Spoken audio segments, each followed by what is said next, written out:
Thomas 114. Simon Peter said to them, "Make Mary leave us, for females don't deserve life." Jesus said, "Look, I will guide her to make her male, so that she too may become a living spirit resembling you males. For every female who makes herself male will enter the kingdom of heaven." Jesus was an intelligent and wise being, far beyond his contemporaries. In Thomas 39, Jesus tells his disciples to be as sly as snakes and as simple as doves when they are confronted with obstinate people or communities. In Thomas 114, Jesus practices what he preached when he diplomatically appeases Simon Peter. Jesus shows us his frustration with Simon Peter's complete lack of understanding. In Thomas 22, Jesus teaches his disciples that to enter the Father's kingdom they are required to make male and female into a single one, so that the male will not be male nor the female be female. From this, we gather that Simon Peter's request is in complete error. It demonstrated his lack of understanding regarding the nature of the Spirit as being without gender. Had Peter truly listened and comprehended Jesus' teaching, he would not have suggested that Mary leave their presence, stating females do not deserve the knowledge which brings the soul to life.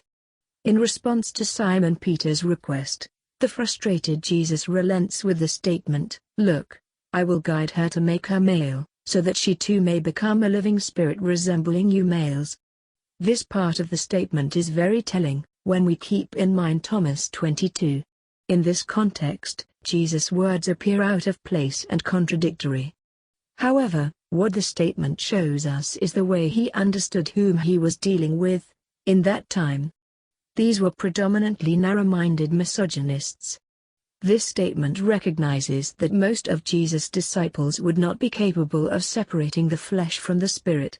Their understanding of the realm of the spirit would remain rooted in primitive observations, based on the physical, material world.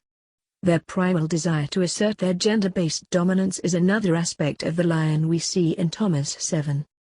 Knowing that most of Jesus' disciples would not be able to separate themselves from their sexist and chauvinist backgrounds, he recontextualizes what was said to them in Thomas 22, stating in Thomas 114, "For every female who makes herself male will enter the kingdom of heaven." Emphasis added. This is a subtle and clever restating of Thomas 22 when Jesus states, "Make male and female into a single one, so that the male will not be male nor the female be female." If females were to make themselves male and vice versa, then these individuals would be sexless.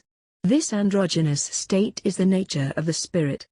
It was of course a physical impossibility to change sex in the time of Jesus. This fact supports the esoteric subtext, which is intended in Thomas 114.